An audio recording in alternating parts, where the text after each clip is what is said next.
Bizim inancımıza əsasən daimi bu ifadəni işlədir. Yəni əhl-i sünnətin inancını burada müəllif təqdim edir. Bizim inancımız budur ki, Allah Taala güc və qüvvət sahibidir və onun güc və qüvvəti kamilliyindən dolayı Allah Taala nə yorulmaz, nə də taqətdən düşməz. Çünki Allah Taala'nın qüvvəti və gücü kamildir. Və bundan dolayı Allaha nə yorğunçuluq baş verər, nə də ki bir taqətsizlik. Çünki Allah Taala'nın gücü və qüvvəti əzəmətlidir və kamildir. Və sonra buyurur ki, bu ayəni gətirir. Qaf surəsini. Diqqət edin. Və laqad xalaqnas semawati vel arda və ma beynehuma fi sittati ayyamin.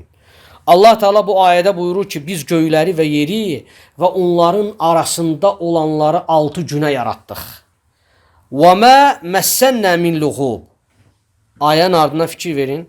Allah Teala ayənin ardında buyurur ki, biz göyləri və yeri onların arasında olanları 6 günə yaratdıq və buna görə bizə heç bir yorğunçuluq üz vermədi. Fikir verirsiniz. Deyir ki, və ma məssənna min luğub. Luğub kəlməsi, yəni bizə heç bir yorğunçuluq üz vermədi. Heç bir taqətsizlik. Bu nəyin göstəricisidir?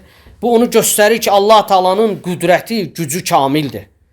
Və Allah Taala daimi güc və qüvvət sahibidir. Və onun gücünün və qüvvətinin kamilliyindəndir ki, Allah Taala'ya taqətsizlik, nə də ki, gücsüzlük, halsızlıq baş verə bilməz. Bu hamısı əqidədir, inancdır. Və bu inancı da əziz qardaşlar, möhkəmləndirmək lazımdır.